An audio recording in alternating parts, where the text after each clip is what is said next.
Muy buenas noches, señoras y señores. Bienvenidos a otra edición del Péndulo por Unicanal. Hoy les proponemos, como siempre, tres temas. Uno tiene que ver con el diagnóstico del servicio civil en Paraguay. Y están con nosotros nada más y nada menos que el ministro de la Función Pública, don Humberto Peralta, y don Mariano Lafuente, especialista de gestión pública del Banco Interamericano de Desarrollo. El segundo bloque, vamos a hablar acerca de los fondos públicos que vuelven a la banca pública, de qué manera eso afectará a las instituciones bancarias del sector privado y qué es la domicilización de esos fondos. Ustedes saben que pueden tener dos cuentas, uno en el Banco de Fomento y otro en el Banco de su preferencia. Incluso les estoy hablando de los fondos de su salario. De eso le vamos a hablar y le vamos a explicar cómo se realiza. Y el último bloque vamos a hablar acerca del Latino Barómetro sobre la democracia. Un informe que se presentó hace 2 días y se dio a conocer públicamente. Y es llamativo la enorme decepción en los países latinoamericanos acerca de la democracia. ¿Qué está pasando? ¿Queremos una dictadura, una democradura, como se dice también? ¿Qué pasa en Latinoamérica? De eso vamos a hablar con Manuel Riera y Sebastián Hacha, analistas. Después de la pausa ya hablamos sobre la función pública. Ya regresamos.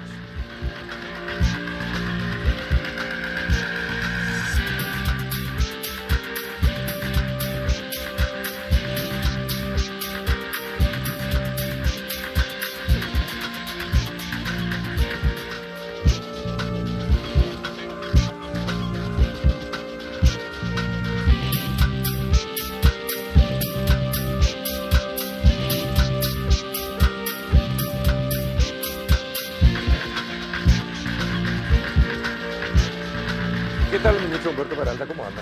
Muy bien, Carlos, gracias por el espacio. Realmente venimos a compartir uno de los diagnósticos que Paraguay se somete voluntariamente a una auditoría externa en materia del servicio civil. Significa casi un análisis de fortalezas y debilidades a nivel país en materia de institucionalidad. Mucho este año se discutió el tema de institucionalidad. Nos pareció prudente saber qué tan cerca o lejos estamos en lo que venimos haciendo en función de gobierno. Y bueno, queremos compartir el día de hoy con ustedes, con la audiencia, la posibilidad de conocer qué consiste el índice de desarrollo del servicio civil. Paraguay tuvo 2 mediciones anteriores, me refiero antes del 2017, 2013, que es nuestra línea de base, y tenemos el punto de partida al año 2004. Don Mariano Lafuente, ¿qué tal? ¿Cómo está? Buenas noches, Carlos. Gracias por la invitación. Gracias. Mariano es especialista de gestión pública del BID. También tiene otros títulos en lo que se refiere a servicio público. Muy interesante currículum, por cierto. Bueno, gracias. Y es uno de los responsables de este estudio. Así es. ¿Qué es lo más destacado? A ver, cuéntenle a la teleaudiencia, ¿qué es lo más destacado de este estudio? Primero, empiezo por decir que esto no es lo que el BID dice que está bien o mal, sino que los propios países en el 2003 firmaron un tratado en el cual dijeron estas son buenas prácticas de recursos humanos en el sector público, ¿no? Y en base a eso, el BID es una metodología en el 2004 y la aplicó en los países y son como fotos en el tiempo, ¿no? Que le sacamos una foto en el 2004 a todos los países, en el 2013 algunos, incluyendo Paraguay, y ahora se le sacó una nueva foto a Paraguay. Y básicamente lo que se mide es la distancia entre dónde está el país y las buenas prácticas de gestión de recursos humanos en el sector público, que como todos sabemos es un tema complicado a veces por la mezcla con la política, ¿no? Sí, sí. Y más todavía ahora por la percepción que se tiene acerca de lo que es ser funcionario público, acerca del clientelismo y prebendarismo. Estamos también en época de campaña electoral. Sí. Esto aumenta mucho más todavía esa sensación. Entonces, sería interesante conocer efectivamente cómo estábamos en el 2013, cómo estamos ahora, mejoramos, empeoramos, en qué debemos avanzar o no. Perfecto. Sí. Tenemos la primera placa, si nos ayudan a compartir. En esta primera placa lo que se puede observar justamente es el histórico. Sí, básicamente Paraguay partió en el 2004 como uno de los países con peor desempeño. Sí, en la tabla de posiciones, esta fue una tabla de posiciones de fútbol, Paraguay estaba en los últimos lugares, no en el último, pero entre los últimos, con países de Centroamérica. Cuando se midió nuevamente en el 2013 se avanzó. El índice va de 0 a 100 puntos. 100 puntos siendo la nota máxima, aunque ninguno de los países de la región, como se ve en la placa, llega a 100 puntos. Chile es el que más tiene 67 puntos. 67. Exacto. Entonces, Paraguay partió de 12 puntos, en el 2013 aumentó hasta 26 puntos, es decir, subió 14 puntos en más o menos 10 años. Y ahora, en la nueva medición, sube a 40 puntos, es decir, vuelve a subir 14 puntos, pero ahora en un periodo mucho más breve, ¿no? De 4 años. Y si tuviera que decirte 2 títulos por los cuales sube Paraguay en su puntaje, es primero por un mayor uso del mérito en la contratación y promoción de personal, ¿sí? La meritocracia, que se ha instalado con la gran cantidad de concursos que se han implementado y los controles sobre esos concursos. Y en segundo lugar, una mayor eficiencia. Básicamente se está gastando mejor en personal, se está gastando menos como porcentaje del presupuesto, pero no necesariamente disminuyendo la cantidad de personal, para nada, pero las decisiones sobre personal en lo que hace a aumento de dotaciones corresponden a un criterio más racional. Para darte un ejemplo, en el sector salud, por ejemplo, Paraguay tenía 1,5 profesionales de la salud por empleado administrativo, ¿sí? La mediana internacional es 2, es decir, 2 médicos o una enfermera y un médico y un administrativo, y pasó a tener ahora 1,9 y amplió la cantidad de médicos y enfermeras en estos años, ¿no? Entonces, básicamente no significa un ajuste ni un corte, sino que significa que se toman mejor decisiones de planificación de personal, se gasta mejor, hay menos brecha ahora con el sector privado en los puestos gerenciales y profesionales. Que antes, en cuanto a salario. En cuanto a salarios, correcto, y en el nivel, por ejemplo, operativo, se ha disminuido esa brecha que normalmente el sector público en casi todos los países de la región tiene una brecha más grande favorable, una prima salarial en puestos como chofer o secretaria. Sí. Eso se ha disminuido, obviamente sin disminuir salarios, ¿no? Es decir, se ha equiparado más al mercado con una mejor competitividad externa, ¿no? Entonces, eso entre algunas de las otras tareas que la Secretaría de la Función Pública, el Ministerio de Hacienda y otras instituciones de Paraguay han llevado adelante. ¿Por qué la percepción es lo contrario? ¿Por qué se sigue dudando de que la meritocracia es uno de los valores fundamentales para el ingreso a la función pública y que la gente cree que en realidad uno ingresa porque está acomodado con Humberto Peralta o con Mariano, ambos son de partidos importantes en este país y bueno, importa más esa cercanía partidaria que la capacitación que a lo largo de la vida pudo haber obtenido para ingresar a la función pública? La percepción, ¿por qué es? Te doy dos respuestas al respecto, ¿verdad? La primera siempre es, en los procesos de concursabilidad, las personas que son seleccionadas. Ejemplo, en el histórico 2008-2017 tenemos casi 68.000 cargos concursados y tenemos la confianza de más de 280.000 personas que dijeron, sí, esta es la manera de ingresar a la administración pública. ¿A qué voy? Ganan los concursos pocas personas, pero quienes no acceden a ese puesto quedan con el prejuicio. Fundamentalmente es el prejuicio diciendo que el proceso de selección, como yo no gané... Estuvo viciado. Los legisladores me suelen decir que le presente todas las evidencias de cada concurso, esa información está disponible, hay actas, hay evaluaciones, hay entrevistas, hay test, concretamente hablando, pero todavía tenemos en la cultura o en la idiosincrasia en Paraguay la vinculación. Un puesto público, no hace falta tener méritos como para poder ingresar. Entonces, una percepción, ¿cómo eliminar esa percepción? Únicamente gracias a estas buenas prácticas, y eso significa asegurar que los procesos de concurso estén 100% auditables para la ciudadanía en general, para los medios de comunicación en particular, y me atrevería a decir también, destacando de que quienes entraron por méritos pueden decir, no entraron por padrinos políticos, no entraron por esta cuestión de apellidos o relación de nepotismo. Entonces, es realmente publicitar mucho más esas casi 70.000 personas que ya pueden decir, yo entré por mis propios méritos. Nos pasa hoy fuera del ámbito administrativo en la Cancillería, el 10º año del concurso público de oposición en la carrera diplomática y consular, y todavía siguen diciendo algunos, no, yo no me voy a presentar a 10 puestos. ¿Por qué? Porque no tengo el apellido de algún ex diplomático de carrera en Paraguay. Ahora, ¿y son confiables las normas? ¿Las normas? Sí. Sí, ya se emitieron, una de las cosas que evaluamos en el diagnóstico son las normas, además los instrumentos que existen se han fortalecido bastante. Por ejemplo, se emitió un decreto por parte de la Presidencia, algo que si bien la Ley de Función Pública data del año 2000 y comenzaron los concursos en el 2008, en el 2014 o 2013 se emitió un decreto en el cual reglamenta los concursos y los hace obligatorios, y eso permitió que, por ejemplo, según la auditoría que hicimos y el análisis que hicimos, el 55% de los puestos son llenados en base a concurso, ¿sí? Eso no 55%. En la muestra que hicimos. Entonces, eso comparado con el diagnóstico anterior marcaba un 26%. ¿Eso qué significa? Bueno, exactamente, digo. En menor tiempo. Y quizás una referencia internacional. Estos procesos de profesionalización son una maratón, no son un sprint de 100 metros. Y te doy un ejemplo. En Estados Unidos, cuando esto se hizo hace 100 años, inclusive se mató un presidente. No sé si conocen la historia, pero el presidente Garfield fue asesinado porque una persona a la cual le habían prometido un puesto de trabajo en el Estado, un prebendarismo, no se lo dieron, fue y asesinó al presidente y eso gatilló la ley de servicio civil y a partir de entonces en Estados Unidos ahora hay selección basada en mérito y hay reglas que funcionan, ¿no? Y instituciones con dientes que pueden hacer el cumplimiento. Entonces a lo que voy es, son procesos que los países más desarrollados han pasado hace ya varios años, no sin sobresaltos, y que en América Latina estamos haciendo la actualización y cada país va a su ritmo. Lo importante es marcar una continuidad y creo que en el caso de Paraguay se marca una tendencia del 2008 cuando empezaron los concursos y es algo que esa continuidad se la dio un gobierno en el medio de una alternancia política, ¿no? Entonces eso también creo que es de destacar en cuanto a seguir en una misma dirección pese al cambio de partidos políticos en el gobierno. Es decir, que hoy por hoy se puede decir que en el servicio público han ingresado gente con mejores capacidades que años anteriores. Efectivamente, queremos compartir la siguiente lámina y eso, la lámina 11 concretamente, ahí tenemos cada uno de los subsistemas. Me detengo solamente al tema de gestión del empleo, uno de los mayores impactos de la gestión que tenemos hace justamente al concepto de concursabilidad. Eso implica la nota 53 versus 33 versus 13 que teníamos 2004, 2013, 2017, nos da la siguiente conclusión. Hay más eficiencia en el sector público, basta con mirar el tiempo de tramitación que se dan. Por supuesto, hay 2 o 3 sectores sobre los cuales hay que seguir trabajando. El sector de educación es algo que hay demandas crecientes, pero me refiero a trámites administrativos, muchos trámites se hacen en línea. Hoy, obtener un documento, antecedentes policiales, antecedentes judiciales, son trámites en línea, es cola cero, fila cero, concretamente hablando.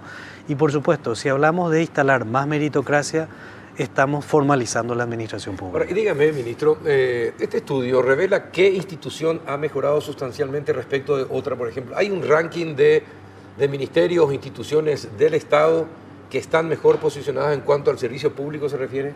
Eso hicimos una adaptación de estos mismos indicadores a nivel del Latinobarómetro a lo que denominamos el índice de gestión de personas. El IGP en Paraguay es una adaptación para poder, por supuesto, hablar de instituciones que están mejor rankeadas, pero ese ranking depende de la máxima autoridad publicar o no publicar. ¿Por qué digo? Porque bueno, existe un ranking, tenemos más de 75 instituciones, hoy tenemos una plataforma informática que nos permite la autovaloración y que la Secretaría de la Función Pública puede certificar si esa calificación es próxima o no al promedio país que estamos teniendo. Por supuesto, esta información para nosotros es nueva. Es muy importante lo que ustedes están señalando porque esto también va a determinar, es decir, cuáles son las capacidades que van a ser exigibles en aquellos ministerios o instituciones donde usted mismo reconoce que la falta de gestión todavía es importante, como dijo, educación, por ejemplo. Por ejemplo, educación, por ejemplo, salud, sobresale obras públicas porque ya están en un programa de mejora continua. ¿Y eso qué implica? Implica, como dijo, esta no es una carrera de 100 metros, esta es una carrera permanente, un proceso de mejora continua, no tiene fin, pero implica ir tomando no solo el camino de la transparencia. Este diagnóstico no tiene vinculación directa más que con la capacidad de gestión a nivel de instituciones que están dentro de la administración central. El énfasis es Poder Ejecutivo, por supuesto, datos oficiales que se tienen de Ministerio, Secretaría y las entidades centralizadas, por lo menos en la muestra que reflejan estos indicadores, no forman parte inicialmente. ¿Qué se puede hacer? Implica un sistema de gestión de mayor calidad en la prestación de servicio a la ciudadanía. Por supuesto, podemos decir que hay también mejora cuando decimos, si vamos a esta lámina 14, por favor, si me ayudan, tenemos 2 o 3 palabras claves. Una de ellas tiene que ver con la palabra eficiencia. Eso es, ¿estamos gastando mejor dentro de la administración pública? Sí, efectivamente, el gobierno cuando asumió teníamos 85% del gasto presupuestario era solamente salarios, hoy tenemos 73%, significa que hay más margen como para brindar más y mejores servicios. Y si mostramos en esta lámina justamente el criterio de mérito, con la máxima nota, implica que estamos dando pasos importantes, no solo para el ingreso a la administración pública, que quiero destacar, en esto hay que valorar el esfuerzo que hacen varias instituciones, no solo del Poder Ejecutivo, también otras instituciones de otros poderes.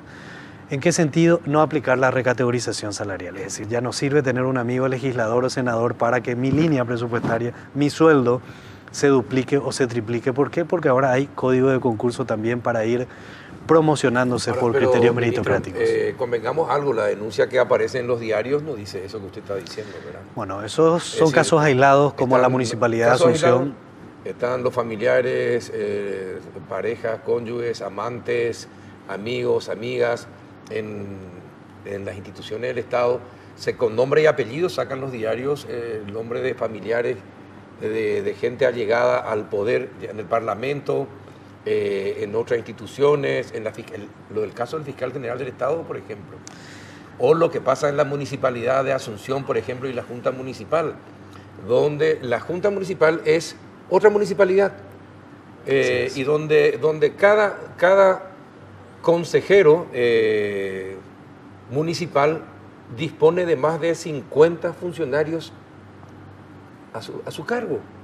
Una locura, primero para una pequeña ciudad como Asunción, Sí. y segundo para el país mismo también, por lo que ellos significan cuanto a erogación de dinero se refiere. Por eso yo entiendo que usted lo dice basado en documentos, pero también hay otros documentos que muestran de que el clientelismo y el prebendarismo continúa tan campante como siempre. En algunas instituciones sí puedo ¿Cuáles, categórica. No, y el 100% de las municipalidades. Basta con preguntar a 100% Asunción, de las ¿hizo concurso o municipalidades? no hizo concurso? Entonces, ¿cómo maneja el tema salarial Asunción y otros municipios? 254 municipios tenemos a nivel país.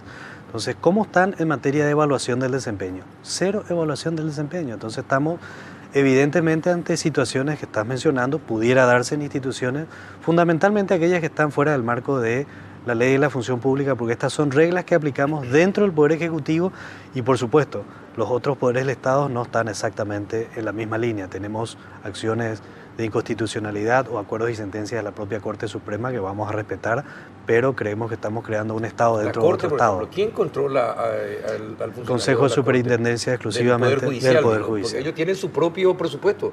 Así Ellos elaboran su propio presupuesto. Así Aumentan como quieren, cuando quieren y con quien quieren. Es decir, entonces, ¿quién los controla? ¿Cómo se puede? Entonces, eso dentro del estudio, Sí. también el Poder Judicial fue investigado, solamente el Ejecutivo. Bueno, quiero ir a unas láminas finales que tienen que ver con recomendaciones, si me permiten. ¿Por qué recomendaciones? Porque uno de los temas iniciales habla de sugerencias en materia de política salarial. Hoy tenemos instituciones en el Estado, ejecutivo, legislativo, que están con cumplimiento de una carga horaria de 8 horas diarias. En el Poder Judicial la carga horaria es de 6 horas. 6 horas. Pero Eso, por el ejemplo. salario no es precisamente el proporcional a las 6 horas. Por supuesto, ahí hay que discutir qué son derechos adquiridos y qué no son derechos adquiridos. La siguiente placa después de esta, por favor, después de las 16. Ahí están Esta las concretamente. Recomendaciones, la primera, impulsar juntamente lo que los expertos del BID sugieren a nivel país, una ley de escala única en materia de remuneraciones. Todavía se ha trabajado mucho en el tema de valoración de puestos de trabajo y la vinculación con un esquema de clasificación uniforme, pero esto tiene que ver con aquel concepto de la matriz salarial. Llegamos al extremo de tener una categoría salarial por un funcionario, con lo cual desvirtúa totalmente el esquema de remuneraciones. Evaluación del desempeño es una de las sugerencias, mejorar la plataforma informática. Esto implica la ampliación del SICA, el Sistema Integrado de la Carrera Administrativa, también a los municipios. Le invitamos al intendente de la Municipalidad de Asunción a sumarse, no solo al SICA, también al SINAR. Hasta hoy no lo han hecho, por ejemplo. Entonces la pregunta es... Y también al presidente de la Junta Municipal le tienen que invitar. Efectivamente, Porque son dos administraciones enviamos la notificación diferentes. también al presidente de la Junta Municipal, justamente porque hay una sanción por incumplimiento de la ley de publicación de salarios. Estamos hablando de la ley 5.189, que no es un tema menor, ¿verdad? Por supuesto, hay aspectos que mejorar. Estas son algunas de las recomendaciones que el banco sugiere y estas recomendaciones dependerá de lo que resta del periodo presidencial, aplicarlas o hacer una hoja de ruta también con esto en materia de políticas públicas de Estado y no ya ¿Qué políticas pasa si públicas la de gobierno. gente no sigue las recomendaciones? ¿Cuáles son las sanciones? ¿Hay alguna sanción que se aplica o no? Bueno, no estamos todavía en esa condicionalidad, pero esto es algo que para los otros países ciertas operaciones de crédito a futuro o donaciones, cooperaciones técnicas no reembolsables pudieran estar comprometidas si es que no mantenemos la calificación o peor, si empeoramos la calificación. Bueno, ese es el gran desafío que tenemos hoy quienes tenemos que elegir autoridades gubernamentales para el próximo periodo presidencial en Paraguay. ¿Y en Sudamérica cómo estamos en el ranking? Mira, Chile Paraguay es el ahora, mejor ubicado. Paraguay Nosotros- pasó ahora al promedio regional ¿sí? Después de haber estado bastante más atrás. Chile y Brasil son los países que han tenido una administración pública tradicionalmente más basada en mérito, más prolija, con categorías salariales razonables. Sí, Brasil. A pesar de todos los hechos de corrupción. Es que Brasil tiene desde la Constitución, en lo que es empleo público, Brasil tiene desde la Constitución la obligatoriedad de concursar absolutamente todos los puestos. Tienen sistemas de carreras tradicionales en los cuales la gente entra desde el último escalafón y después permanece en la carrera. Y tienen sistemas de empleo público bien sólidos, con buenas remuneraciones, que logran atraer y retener a personal bien calificado, y es una de las administraciones públicas más fuertes de América Latina. De hecho, muestra de eso es el Poder Judicial, que ahora está enjuiciando a los políticos, sí, ¿no? Sí. Y inclusive también puestos bien altos en la jerarquía ministeriales que son cubiertas por funcionarios de carrera, no por políticos, ¿no? Entonces, Brasil es un caso tradicionalmente destacado en la región. Chile, te diría que Perú y Ecuador han mejorado también en los últimos años, igual que Paraguay. Ecuador, que quizás políticamente ha tenido un signo diferente a otros países que han mejorado, como Perú, por ejemplo, pero que también ha hecho un esfuerzo por mejorar la gestión de recursos humanos en el Estado, ¿no? Claro. Lo ideal sería tener un servicio público de carrera. 100%, que no es el mejor dependa de los blindaje. vaivenes de lo político. Por supuesto, instalar eso no es una cuestión sencilla en todas las instituciones públicas, insisto, no solo para el tema de asignaciones salariales, que no es un tema menor. Lo más sensible para el funcionariado público es tocarle el tema salarial. Escucho posiciones al respecto que dicen, no, pero ¿qué vamos a hacer con personas si le desvinculamos de la administración pública o no le generamos la expectativa para incluirse en la administración pública? Bueno, el sector privado es el generador natural de empleo, y el empleo público, por lo menos la política de este gobierno, ha sido contener la masa salarial, que por supuesto estos resultados que estamos logrando también implica una decisión y voluntad política muy firme que dependerá su continuidad en decisiones de ir plasmando en instrumentos legales y algunos blindajes para evitar que tengamos un descontrol o sencillamente en vez de evolución, un efecto absolutamente contrario. Finalmente, el ministro dijo una cosa importante, es decir, hay posibilidades de perder créditos, algunos créditos que pueden ser importantes para obras en el país, si no se respetan las buenas formas. ¿El BID tiene algo al respecto? No, por supuesto que no. El Paraguay es miembro del BID, el gobierno paraguayo es miembro del BID y tiene el derecho a los créditos del BID, independientemente de este tipo de instrumentos y herramientas en el área de gestión pública. Independientemente de la calidad de su función pública. Bueno, por supuesto que los créditos del BID tienen controles para asegurar una buena ejecución de los proyectos. Y esto es una herramienta que usamos para ayudar al país, ¿sí?, a los ciudadanos paraguayos a tener un mejor gobierno. Ahora, esto no condiciona la llegada de créditos del banco. Eso lo manejan, o se determina mucho más por temas macroeconómicos o temas del país, ¿no? Bueno, genial. Ministro, esto es prácticamente una primicia, ¿no? Primicia, el día de mañana en el Seminario Internacional, Mariano va a estar haciendo la presentación completa, pero ya queríamos anticipar con la ciudadanía porque creemos que las buenas prácticas en materia de administración pública también hay que comunicar, y por eso agradecemos este espacio. No, por favor, muchísimas gracias a usted, ministro, por estos datos. Realmente estos van a servir para el análisis, y si estemos elevando la vara, siempre va a ser mejor, porque eso significa que el Estado puede ser más eficiente. Mejor para los candidatos y la decisión que el ciudadano va a tener que tomar de aquí a cortísimo plazo. Efectivamente. Ministro, gracias por acompañarnos. Mariano, muchas gracias. Muchas gracias por estar con nosotros. Después de la pausa vamos a hablar acerca de los fondos públicos que volvieron a la banca pública. Ya volvemos.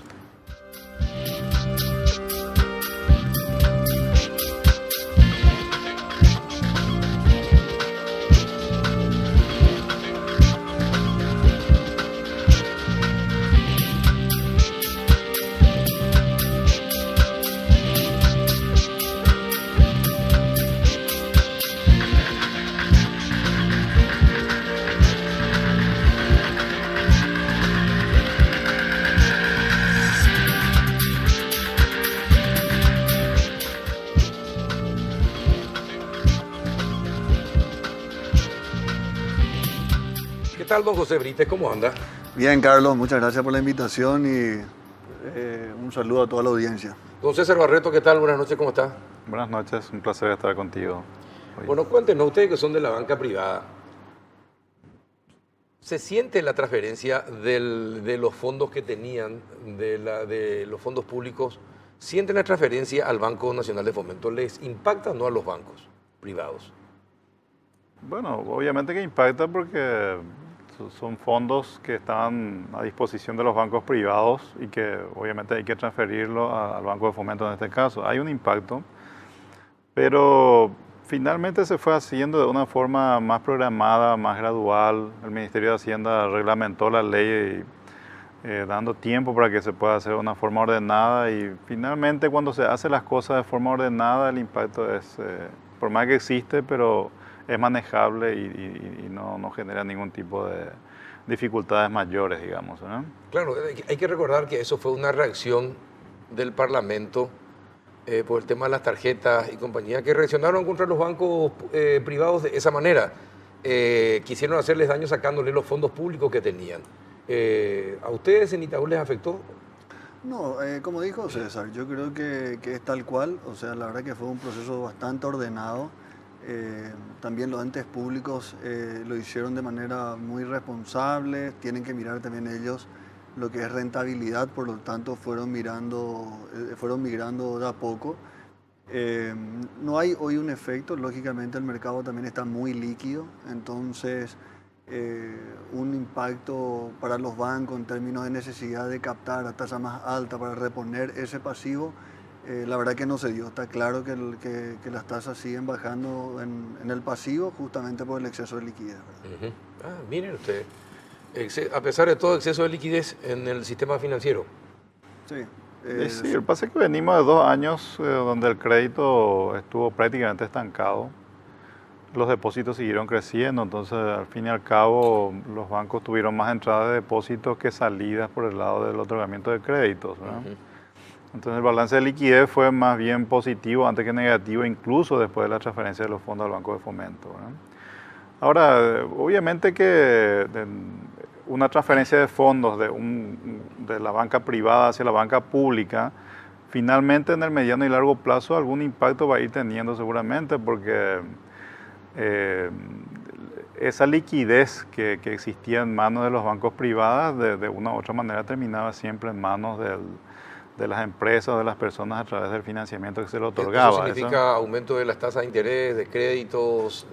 No sé, o sea, por el hecho de que la coyuntura se dio, de que el crédito finalmente terminó frenándose, o sea, el 2015, prácticamente el 2016 el crédito estuvo estancado, o sea, el mismo diciembre de 2016, diciembre de 2015 el saldo del crédito fue el mismo, o sea, no hubo crédito nuevo prácticamente, ¿verdad? Por otras coyunturas, no por esta básicamente, porque el sector agrícola está complicado, o sea, la demanda de crédito bajó, la inversión ha sido más baja. Pero finalmente, esas son las cuestiones coyunturales. En el mediano y largo plazo, finalmente lo que hay que ver es si la dinámica crediticia del Banco de Fomento entra a compensar o no lo que el sector privado va a dejar de otorgar, porque esos fondos ya no van a estar a disposición de la banca privada.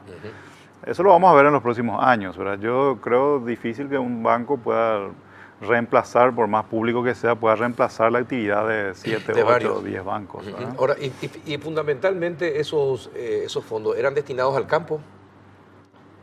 No, a la industria? En general, o sea, el sector agropecuario es un usuario importante de financiamiento, más o menos cerca del 30% de la cartera de los bancos privados está en el sector agropecuario, pero también está el sector comercio, que es muy importante, el sector de los servicios, muy importante.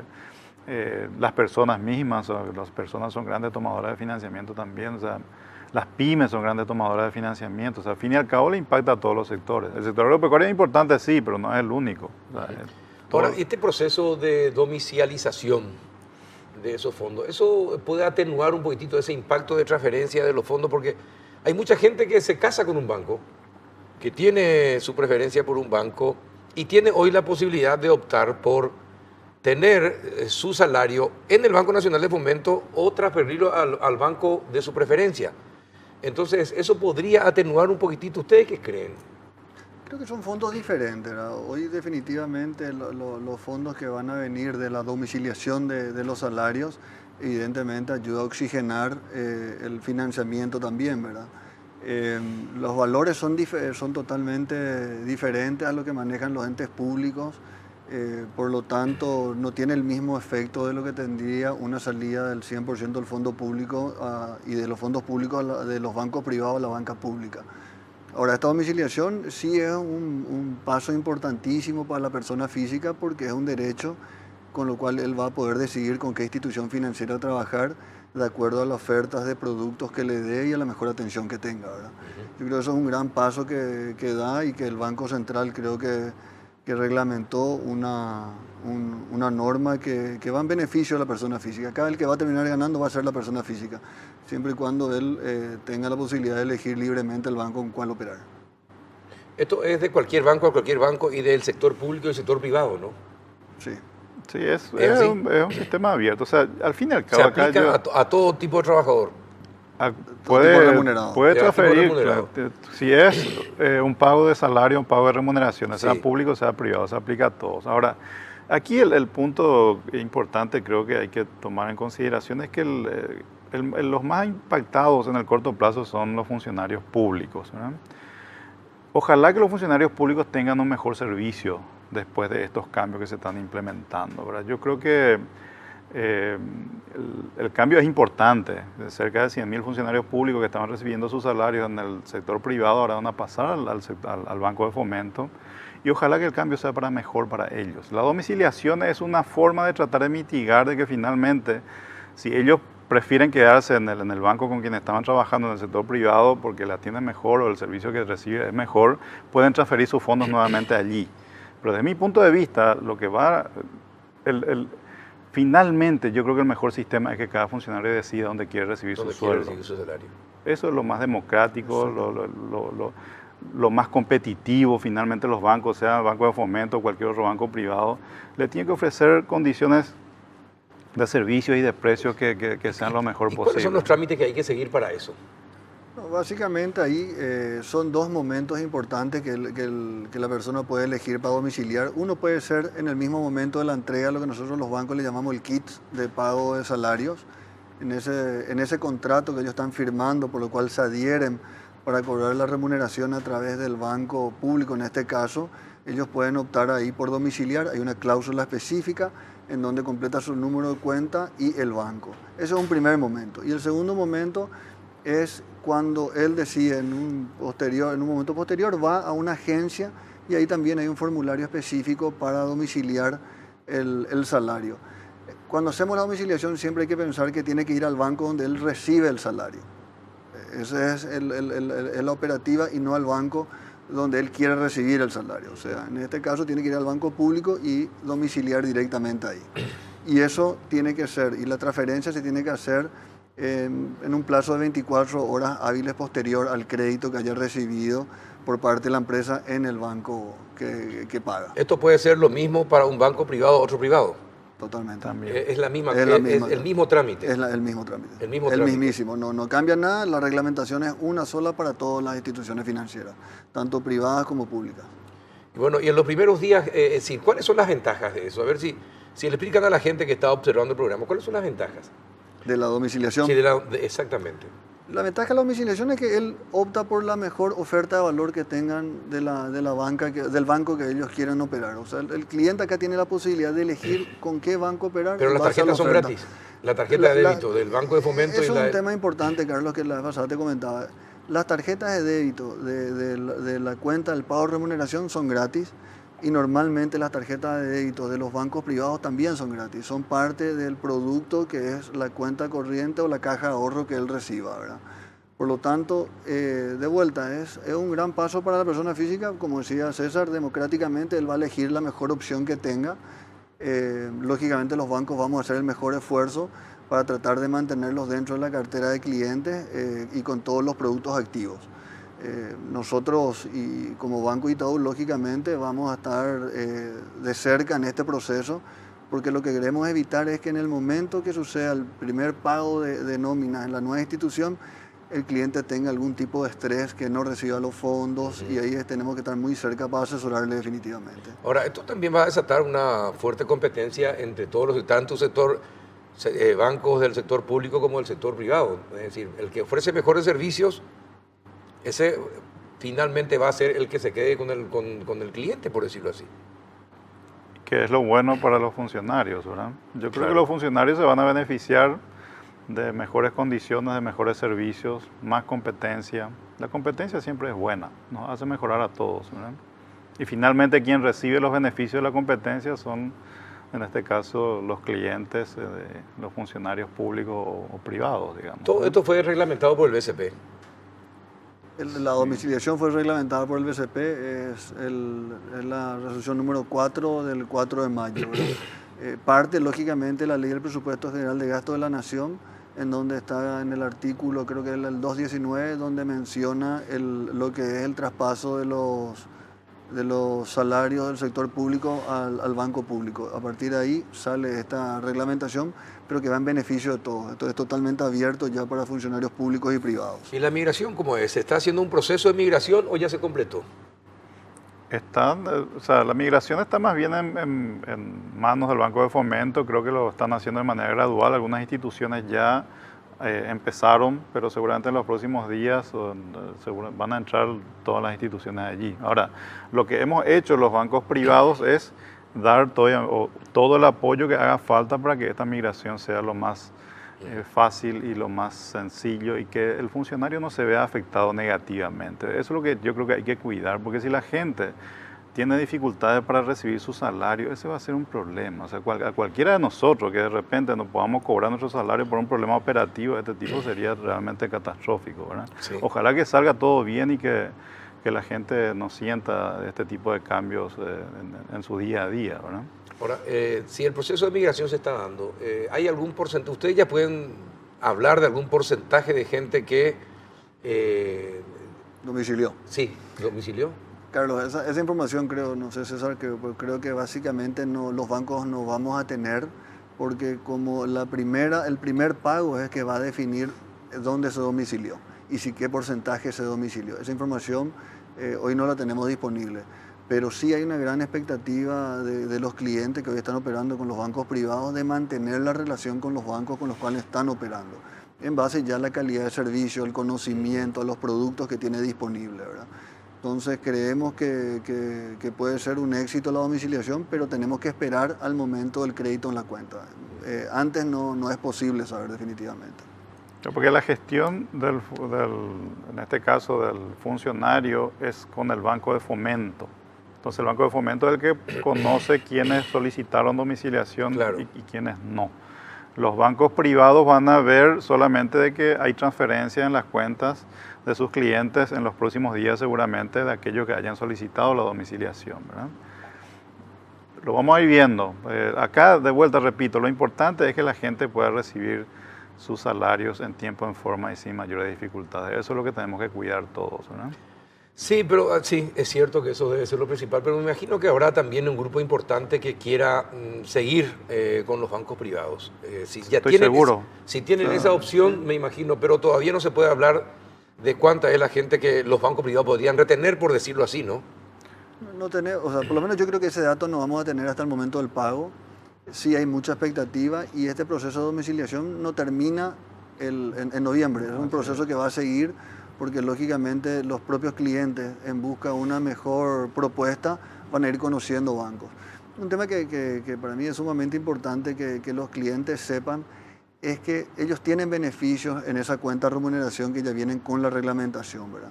Y esa cuenta donde ellos van a recibir el salario ahora en el mes de noviembre es una cuenta operativa y disponible, porque hay mucho temor de los clientes. ¿Qué pasa si yo cobro un viernes y recién el lunes me van a depositar? Claro, y la verdad si es feriado el viernes. Exactamente, y la verdad que él tiene disponible en esa cuenta, en el banco público, y puede utilizar su tarjeta de débito para hacer extracciones y para hacer pagos. O sea, esa es una cuenta operativa y tiene que tener total tranquilidad para operar, ¿verdad? Porque eso de hecho le ampara ya la propia reglamentación, ¿verdad? Si el lunes siguiente va a recibir los fondos en la cuenta del banco donde él domicilió, pues ya va a recibir el saldo disponible que tiene en la cuenta. Los cajeros pueden ser usados indistintamente por los funcionarios públicos como el sector privado, es decir, los cajeros del BNF o de los bancos privados, para el cobro de salario o no. Yo tengo entendido que el Banco de Fomento les está entregando tarjetas Visa a los que están migrando, con lo cual con esas tarjetas van a poder acceder a todos los cajeros automáticos. Todos los cajeros automáticos van a De poder la, acceder. de la red Infonet. De la red Infonet. De la red Infonet. Infonet. Ah, Que es la no, red eso- más grande, ¿verdad? Así Que es la red más grande. que es No, la eso es red muy importante porque uno finalmente va a querer estar es decir, en su barrio, si tiene un banco en su barrio o cerca de su domicilio, entonces se va allí. Es decir, se ahorra también el costo de ir muy lejos, etcétera, etcétera, etcétera. Es decir, la facilidad de la cercanía es fundamental. Sí, básicamente supuesto. sí. Y yo creo que es fundamental lo que decía César en el tema de que es un momento que hay que darle total tranquilidad a los funcionarios del sector público que van a pasar, porque es una gran cantidad. Estamos hablando de un volumen de cerca de 100.000 clientes que traspasan de un banco a otro en un periodo no mayor a 60 días. Y lo que tenemos que velar todas las instituciones financieras es que no haya ningún tipo de sobresalto en eso. O sea, que reciban, que puedan percibir el salario en día y puedan disponer de él libremente, ¿verdad? No, aparte que vamos a empezar en las redes sociales, vamos a enterarnos enseguida si alguien no cobra su salario. Así que, y eso se va a viralizar rápidamente. El tema es que, como ustedes dicen, es decir, todas las operaciones financieras se basan en la confianza, porque es una cuestión de fe. Yo deposito mi fe en la institución que elijo, es una cuestión de fe entre el banco y el ciudadano. Y si eso se rompe, sí, es muy peligroso, ¿verdad? Ahí se pueden fabricar, inclusive si uno tiene malas intenciones, se pueden fabricar hasta corridas. Entonces, bueno, el Banco Nacional de Fomento va a tener que buscar los mecanismos para evitar que esas cuestiones, por ejemplo, ocurran. Va a tener que ser igualmente eficiente como los bancos del sector privado. Así mismo. Yo creo que sí, y ojalá que sea así, ¿verdad? Por el bien de todos los funcionarios del sector público que reciban en fecha. Pero ustedes como banco privado, ¿realmente sienten así cuando dicen ojalá sea así o es lo políticamente correcto? Lo que pasa es que un impacto negativo, no, pero Carlos, un impacto en el salario negativo le va a pegar a todos. Acá nadie va a Sí, salir eso es ileso, cierto, hay que eso es ser cierto. honesto, ¿verdad? O sea, acá creer que nosotros vamos a salir ilesos si no le va bien a Fomento, eso no va a pasar, ¿verdad? Entonces, realmente es un tema muy sensible y como vos decís, en las redes sociales esto cuando sucede explota y no tenés control de esa situación.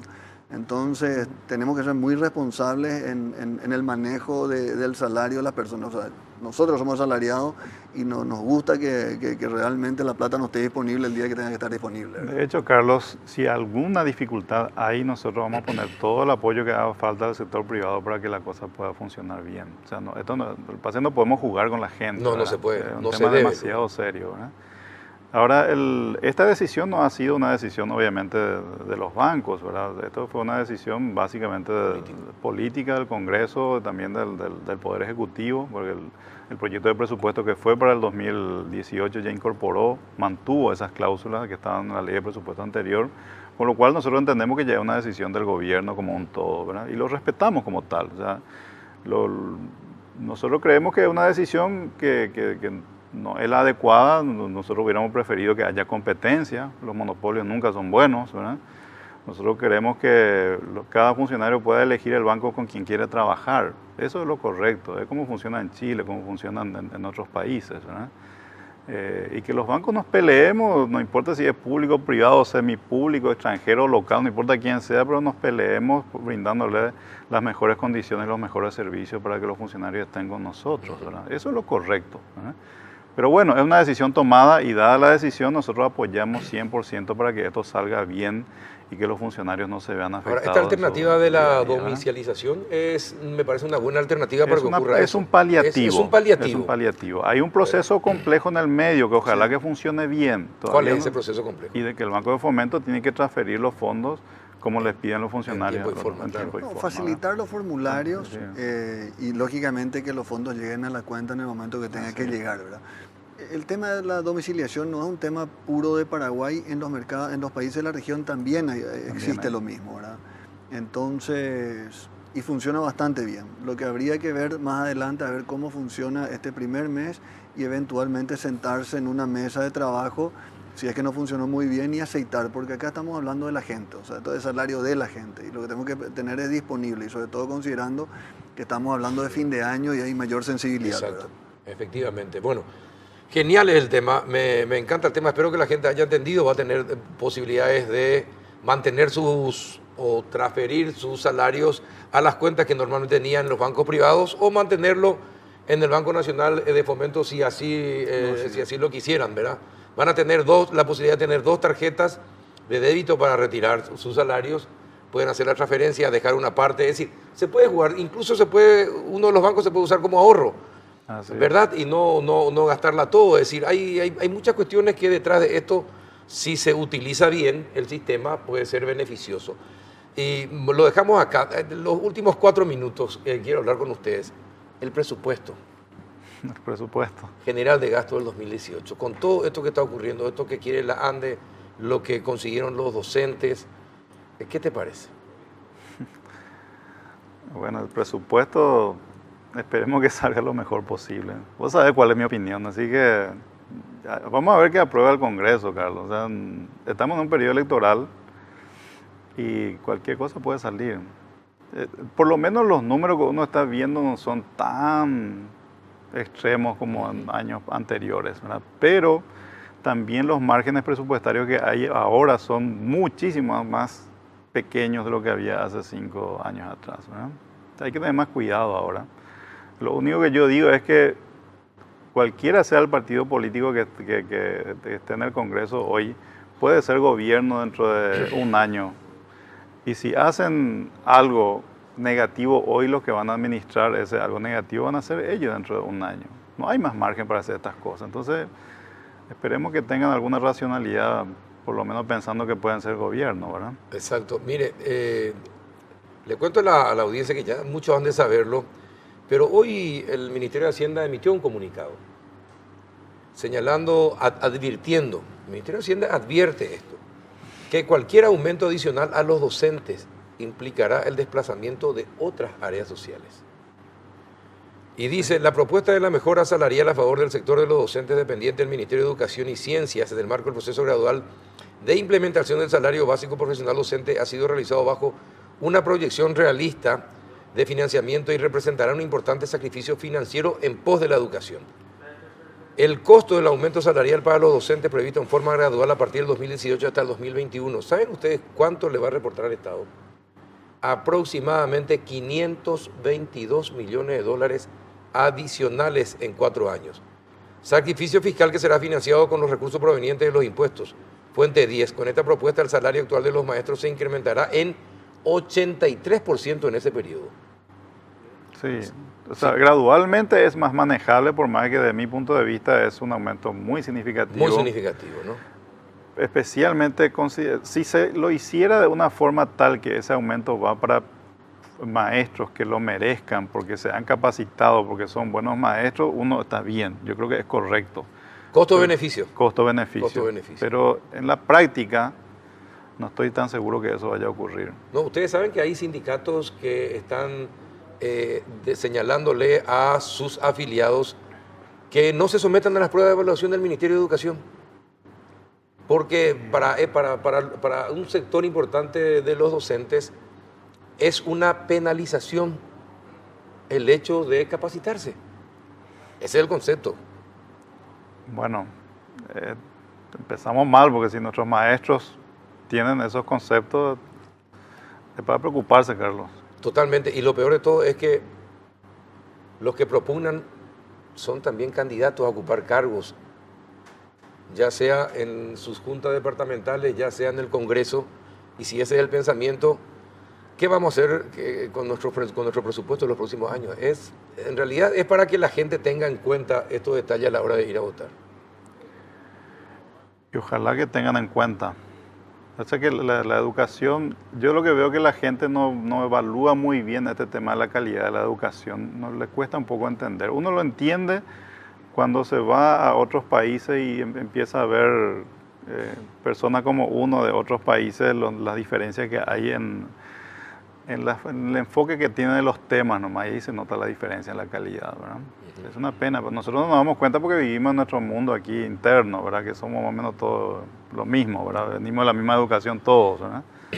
Pero cuando uno vive... la vara se eleva, ahí notamos la diferencia. Yo lo que espero es que hagan estas pruebas PISA, que es una evaluación de estudiantes de 15 años, comparable con todo el mundo. Vamos a ver qué resulta ahí. Eso nos va a dar la vara real.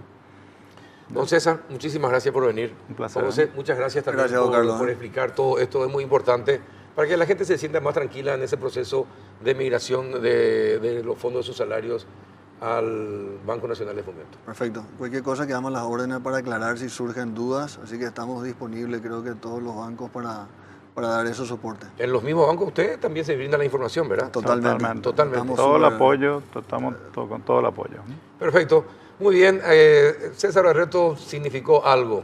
Tampoco confía mucho en la democracia en nuestro país. Y de eso vamos a hablar porque casualmente el Latino Barómetro sobre democracia en América Latina ha descendido nuevamente. Otro porcentaje importante en el último año. A la vuelta de la pausa hablamos del tema.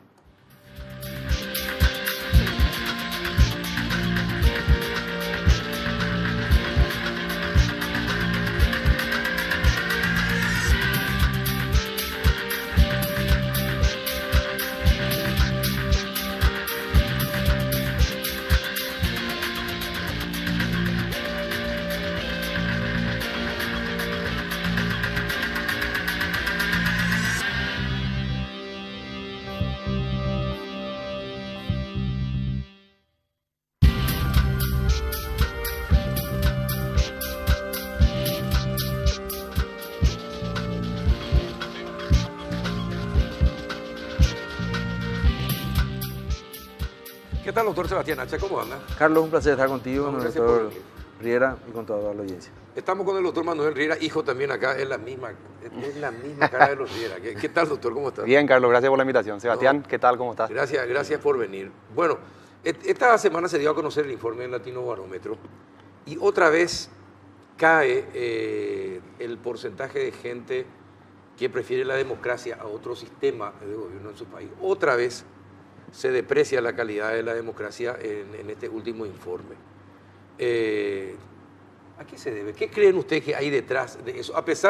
Y el informe destaca eso, que a pesar del crecimiento económico en los países, la gente no se siente representada por los gobiernos. Hay un fenómeno global que lo señala este historiador de Oxford, de origen israelí, profesor de la Universidad Hebrea de Jerusalén, Yuval Noah Harari, en su libro Sapiens, y en una encuesta donde posteriormente le hacen, una entrevista le hacen a él en el ciclo de charlas de TED, la hace el propio Chris Anderson, que es el director de TED. Y él dice, los gobiernos se han convertido en organismos demasiado buenos para hacer malas cosas y demasiado malos para hacer buenas cosas. En líneas generales, a lo que se refiere es que, y esto tiene mucho que ver también con lo que decía Moisés Naim en su libro El fin del poder, Sí, ¿verdad? sí. Somos muchas personas las que vivimos hoy en el mundo, hay un acceso casi ilimitado a tecnologías que hace 5 o 10 años no existían. Entonces se da un fenómeno en donde la satisfacción es personal, porque uno tiene satisfacciones personales gracias a la tecnología, gracias a una sociedad de consumo principalmente, pero las disconformidades son sociales. Ahí tenemos Cataluña, por ejemplo. ¿Por qué Cataluña podría querer legítimamente? Están viviendo ellos en una dictadura realmente, con un Producto Interno Bruto. No, están cansados. La principal razón es que están cansados de mantener al resto de España que no produce lo que ellos producen. Claro, pero lo que Y otra parte que no te dicen... la capacidad que ellos tienen para una mejor calidad de vida se baja para que los otros suban. Claro, pero lo que no te dicen es que el 80% de sus productos ellos venden a través de España. Sí, claro. Entonces, esas son cosas que hacen a este nuevo fenómeno, en donde generalmente los análisis son superfluos y las conclusiones también. O sea, nos pasa a nosotros con el tema de Itaipú o de Yacyretá. Son temas que hablamos mucho, escribimos mucho, pero se lee muy poco. O lee los tweets. Esa es la generación en la que vivimos hoy. Esa es la generación que genera fuentes de información o de opinión y la que crea corrientes de opinión. Y allí hay una explicación que a mí me encantaría escucharla a Marta Lago, incluso me interesaría traerla a Paraguay. Sí. Vos sabés que quisimos contactar con ella para estar en directo justamente en este programa. No pudo ser posible. Sí, seguro que está está con ocupaciones. Con muchas ocupaciones, porque la misma CEPAL y el Latino Barómetro hizo un estudio en el año 2015. Sí.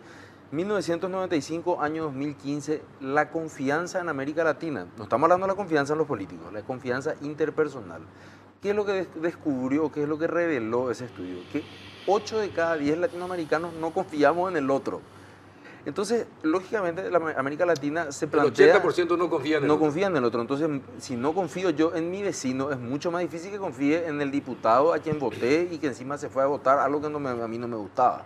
Entonces, allí empieza una cadena de desinterés hacia lo político, porque finalmente mi representación es mi cuenta social. Yo le puedo hablar al presidente de los Estados Unidos hoy en día, Donald Trump, y le puedo decir, es una estupidez lo que hiciste con Rusia. Yo, acá, ahora, hablando contigo. Y probablemente lo lea, probablemente no. No lo lea nunca, claro. Pero es esa sensación la que dice, bueno, ¿y para qué entonces necesitamos la representación política? Y eso es un fenómeno que, por cierto, la dirigencia política todavía no puede manejarse con eso. Ahora, veo que le disculpas a la dirigencia política en ese sentido, pero No, después voy a hablar absolutamente. contigo. No, porque vos sos muy vivo, Sebastián Hacha. Absolutamente. Le estás disculpando y después te voy a explicar por qué creo que le estás disculpando. Doctor Riera, ¿vos qué pensás de esto? ¿Por qué la gente está desencantada de la democracia? Yo cuando recibí la invitación para venir a tu programa dudé, porque dije, este no es mi tema, no soy un analista político como otra gente lo es. Pero después recordé lo que decía el doctor Mendonca, yo no quiero caer en el primer círculo del infierno de Dante donde están los no comprometidos. Y yo soy un comprometido con la democracia y yo le tengo miedo a estos informes. Yo quiero hacer una diferencia entre lo que es la noticia que me pasó el diario El País de España y lo que dice el informe per se. Porque este informe, basado en 20.000 entrevistas, Sí, en 20.000 18 países, 18 te da un países. promedio más o menos de casi 1.000 entrevistas por país. Y yo quisiera saber hasta qué punto lo que digan Es 1.000 personas representativo. es representativo de lo que pasa en mi país. Y si lo que dicen esas 1.000 personas significa realmente que yo dejé de creer en la democracia o no, ¿verdad? La noticia planteó la cuestión, el informe, como dice Sebastián, está dirigido por la señora Lagos. La señora Lagos hace un recorrido de toda la información de un montón de cosas, pero hace una diferencia entre lo que defendemos la democracia, por un lado, de la percepción que yo tengo de la defensa de la democracia, por otro lado, y de lo que es el desempeño de gobierno, como la gente que está fungiendo hoy de gobierno de turno en gobiernos democráticos. Y yo saqué algunas ideas nomás de ese informe, donde encontraba que si bien es cierto que el promedio ha bajado en los últimos años Sí. a un 50 y pico %, Paraguay sigue en un 76 defendiendo esa democracia, pero como sistema de gobierno, no como gobierno actual en el ejercicio del poder. Claro. Igual Entonces, que Venezuela. Igual que Venezuela. Igual que Venezuela, que está en mucho peor situación que Paraguay, pero defienden a la democracia como sistema de gobierno. Así es. Y la señora Lagos decía, y eso la noticia entresacó entre comillas, decía que llamaba la atención lo que parecía una suerte de contradicción o bipolarización donde hay dos mundos, un mundo económico y un mundo político. Sí. Así como Sebastián, yo también llegué a escuchar una charla similar en TED, pero que hizo el exministro de Finanzas griego, Yanis Varoufakis, en enero del 2016, diciendo exactamente lo mismo. Él hablaba de una esfera política y él hablaba de una esfera económica, donde decía que estas esferas de poder están totalmente separadas y el secreto está en que el mundo considere que el poder que está en la economía hoy en día vuelva de vuelta a la política. Y yo decía, ¿pero qué es lo que quiere decir acá el ministro con esto, verdad? Él decía, el concepto actual de democracia como, digamos, como el poder en el pueblo, o sea, el kratos en el demos, está desfasado porque en Occidente, en este caso en la Unión Europea, donde él no consiguió el apoyo para el rescate griego, tiene toda la base en una idea democrática de la Carta Magna o inglesa, que es un reparto de poder, pero entre iguales, decía él, entre pares, entre varones. Hay que volver a la democracia de Pericles, decía él, a la griega, a la ateniense, en la cual, si bien es cierto, no votaban los esclavos, no votaban las mujeres, sí tomaban parte de la toma de decisiones los pobres. Entonces ahí sí el demos tiene el kratos.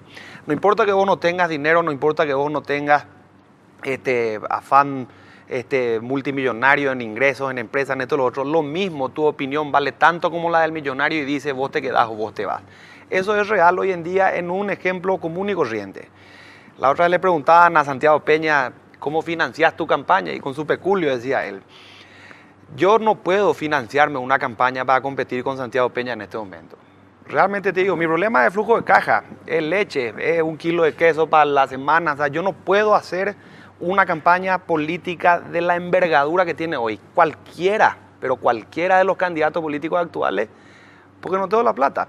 Y si no tengo la plata, no tengo el poder. Aunque gane la diputación, como ganó Tony Apuril en bici, por ejemplo, una banca en Exacto. la Junta, no está solo. Entonces, esa bipolarización que dice la señora Lagos y que rescata el informe, es cierto, funciona, existe, se da en este país, pero no por eso el sistema democrático tiene que verse abandonado.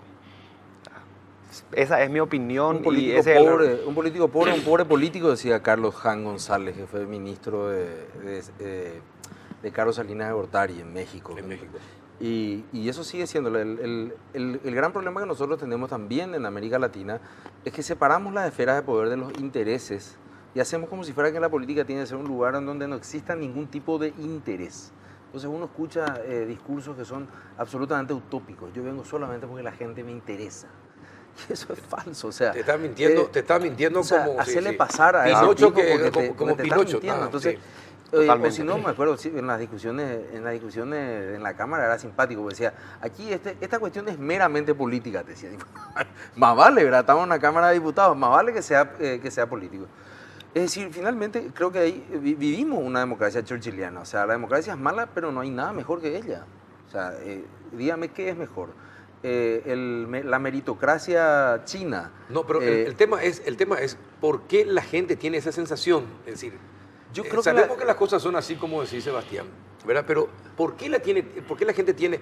Incluso hay mejoramiento económico, es decir, pero la gente tiene se desencanta o se desencanta con los líderes políticos o se desencanta con la democracia. Yo creo que nosotros no tenemos la capacidad de discutir luego, o sea, porque nosotros cuando discutimos, y eso pasa mucho en las redes sociales, lo hablábamos hace un rato, vos ves, o en los periódicos es genial leer los periódicos o las páginas web de los distintos medios de comunicación y abajo uno dice, esta noticia no me gusta.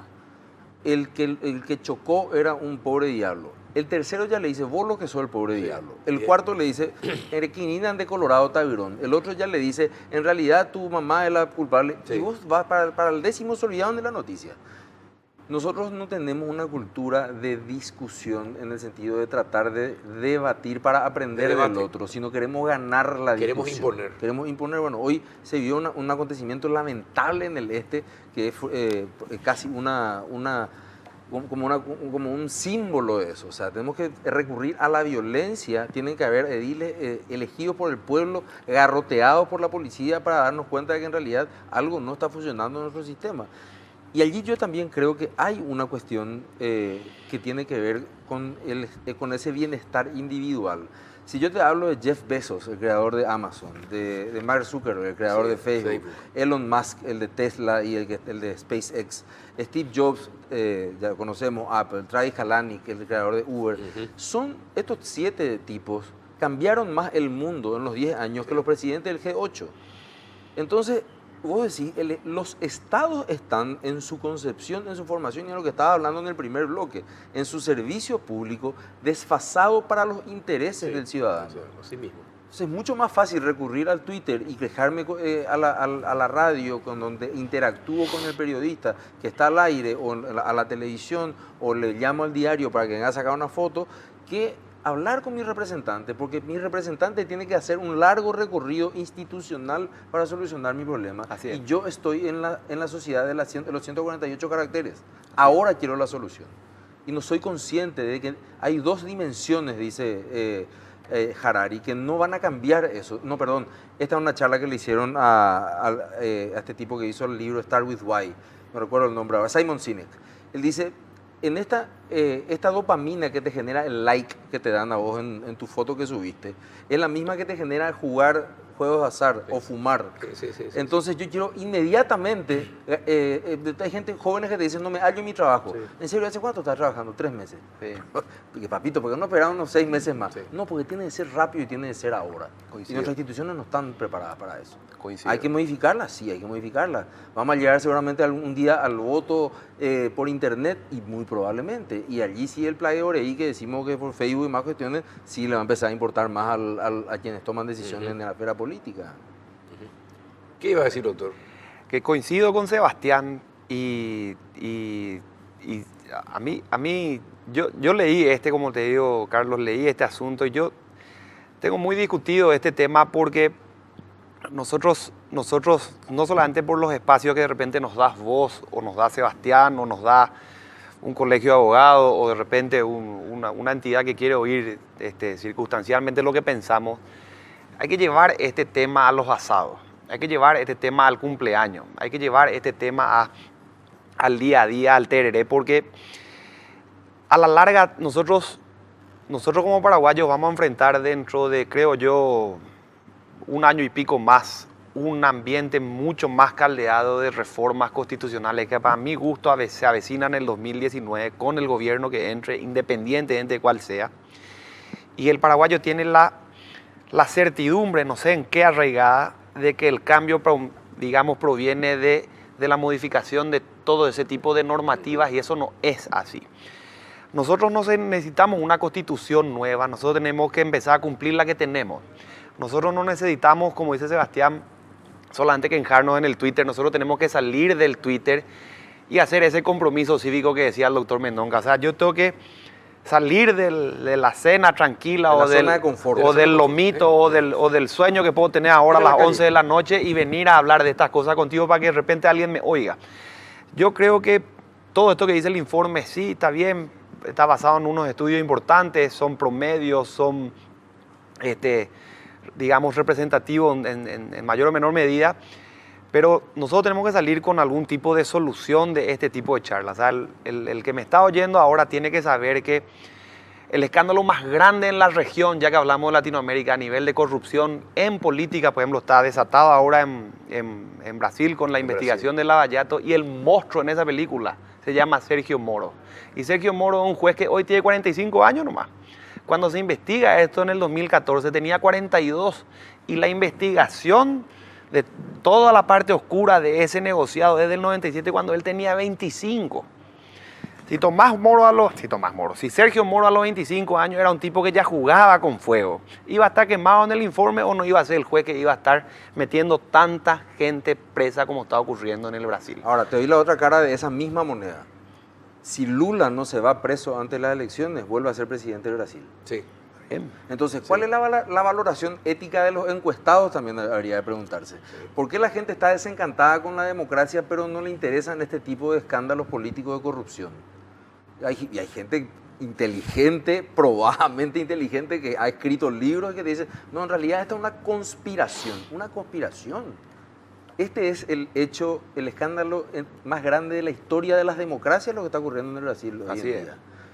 Brasil ha sido calificado por el Foro Económico Mundial como el país con el peor gasto público en función a su presión tributaria.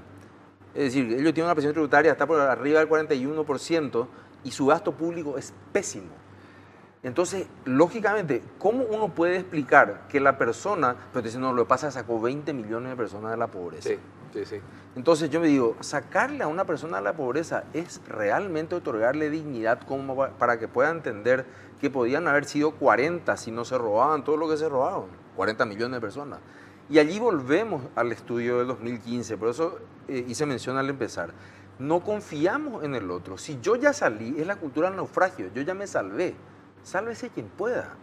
Entonces, Andrés Oppenheimer también habla cuando habla de cuentos chinos. Hay 400 millones o 4.000 millones de dólares de latinoamericanos fuera de América Latina. Entonces tenemos un rasero diferente para medir la corrupción. Es decir, cuando la corrupción de alguna manera nos favorece, nos callamos, aceptamos, le elegimos al líder, pero cuando nos perjudica, sí, salimos a las calles a gritar, eso es lo peor que hay. Lo que pasa es que lo que estamos condicionados por el ambiente y por las personas que nos rodean. Claro. Y esto que te estoy diciendo yo lo dice Dan Ariely, que es un estudioso de la materia, un psicólogo, está considerado entre los 20 economistas más importantes del mundo siendo psicólogo. Pero, porque dice, Sebastián, estamos condicionados por nuestra propia ignorancia. Es decir, ¿y a quién le conviene que tener un pueblo mayoritariamente ignorante? no, obviamente que al político ejercicio del poder corrupto. actual. Claro. Al político corrupto le conviene Claro, hacer totalmente. eso. Por eso es lo que te digo, que mantener el statu quo de mantener grupos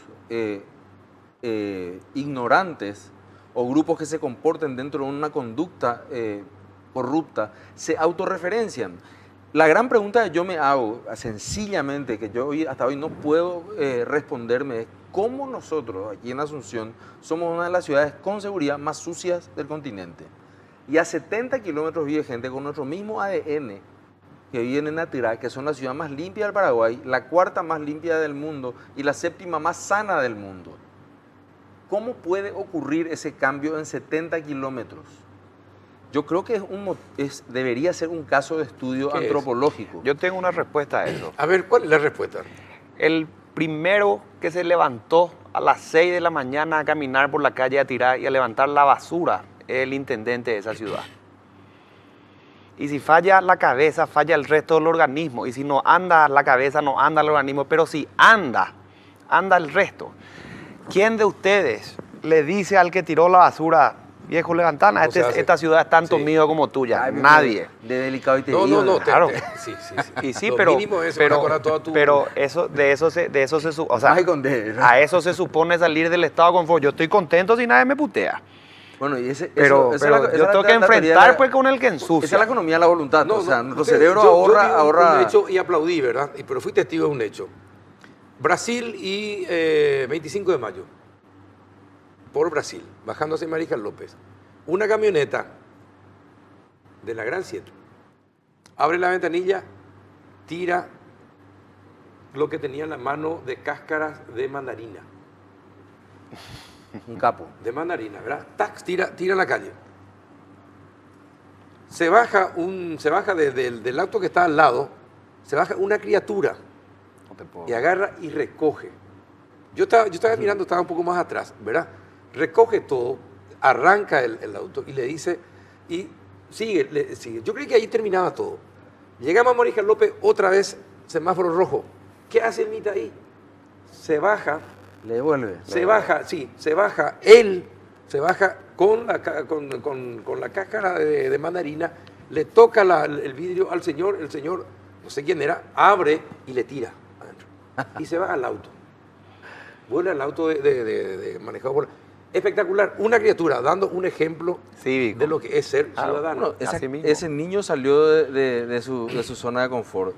Y hay otra señal de Atirá que por lo menos a quienes estudiamos este fenómeno es la deshonestidad, nos llama poderosamente la atención, que son los carteles. Estos psicólogos que hicieron 2 años en la Universidad de Duke, estos estudios sobre el tema de deshonestidad, que hicieron perfiles con tomografías del cerebro de las personas cuando mentían, del mentiroso, que comprobaron lo que decía Kant hace 200 años, que decía que hay un imperativo categórico y que te lleva a hacer el bien, y cuando vos mentís, sabes que estás haciendo mal, siempre.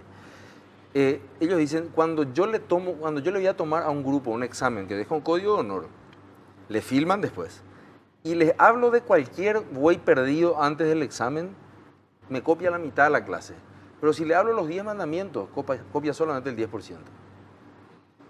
Se fue el ministro de la Función Pública, ojalá no esté viendo, pero va a dar la repetición solamente. Yo digo, qué interesante sería ponerle a todos los funcionarios públicos un cartelito que diga, no, yo no coimeo. O carteles que digan, aquí no se da coima. Sí. O aquí no se puede hacer fila por otro. O sea, que son cuestiones básicas. Cuestiones que entre Encarnación y Posada hay una diferencia, ¿verdad? Vos te vas a Posada, tenés que hacer fila.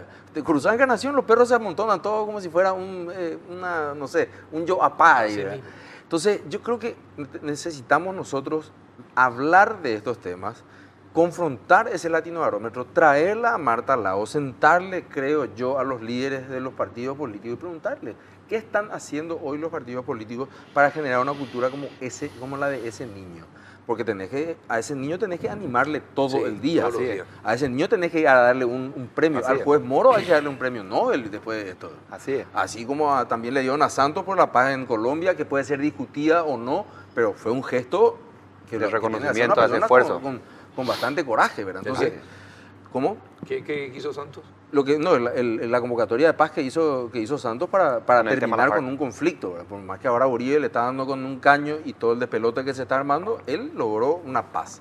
Y lo que es increíble, en Colombia, en el Brexit y en países como que tienen estos movimientos en donde se discute de una manera muy superficial los problemas, es que las poblaciones afectadas fueron las que votaron a favor y las poblaciones no afectadas fueron las que votaron en contra. Sí, pero en el Brexit, muchos al lunes, después del Brexit, estaban Preguntando qué es entrando Europa. a googlear para saber qué es lo que votaron.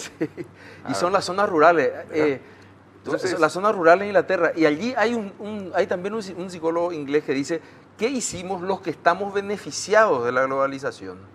¿O qué hacemos los que estamos beneficiados de la democracia para que la otra gente también crea en eso? Para que las personas que dicen, yo con mi voto en realidad estoy cambiando algo. Porque si nosotros le decimos eso nomás acá en el programa, es fácil de decir, ¿verdad? Pero andar a hacerle creer a una persona que su voto no es una transacción de un activo, como decía el profesor Joan Prats, el director del Instituto de Gobernabilidad de Cataluña. Hoy en día en América Latina toda la transacción de un activo es el voto. El problema también pasa porque la clase política se protege. Es una corporación, por eso no cambian el tema de las listas sábanas, por ejemplo.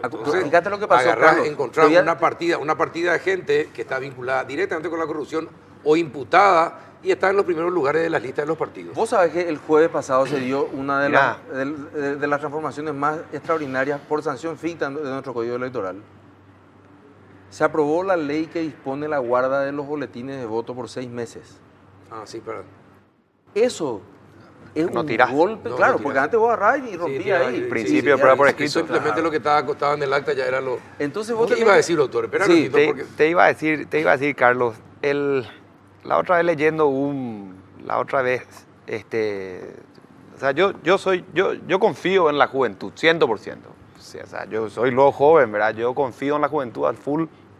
Leyendo la otra un chiste de Mafalda, venía caminando un viejito de esos que dibuja Quino y del otro lado venía un hippie y al irse le dice el viejito, esto es el acabose. Y Mafalda le interrumpe, en realidad, él continuóse del empezóse de usted. O sea, hay una cuota de responsabilidad que la generación saliente no va a poder digamos, desligarse como todos queremos que se meta preso el bandido, el corrupto, esto y lo otro. Pero hay una cuota de responsabilidad que la generación que entra tiene que empezar a Tiene que asumir. empezar a asumir. Así, efectivamente. Entonces nosotros no podemos estar con la cabeza sobre el celular cuando yo tengo que mirarle de frente al candidato que viene a mi barrio a decirme esto, dame tu voto, dame tu voto. La democracia no se acaba en el voto.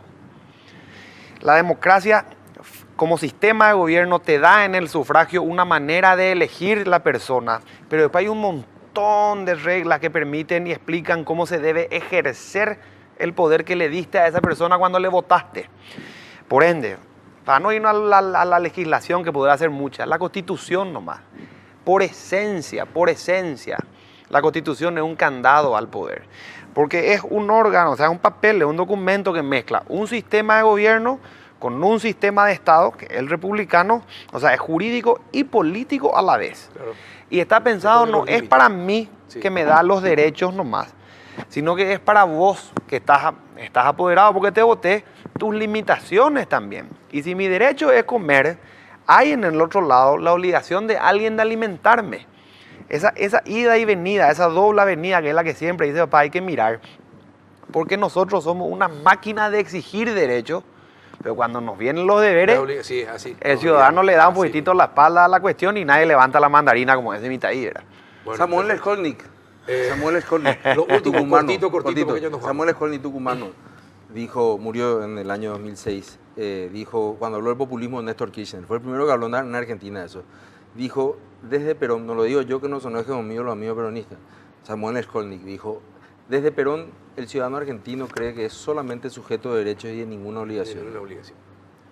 creo que eso tenemos que seguir pensándolo para evitar caer en estos desmanes del populismo, que hoy en día sacuden a derecha, a izquierda y a Europa y América Latina y Estados Unidos. Gracias, Sebastián. A vos, Gracias, Carlos. Manuel. Muchas gracias. Gracias a vos, Acaba Carlos. de conformarse una nueva dupla de analistas. Me encantó charlar con ustedes, así que Igualmente. ya les digo que permanentemente los voy a estar invitando. Bueno, Muchas gracias. te Gracias, Gracias, agradezco Manuel. el Gracias, elogio, Sebastián. muy Y a amable. ustedes también por acompañarnos de sus casas. Muchas gracias. Hasta el próximo miércoles.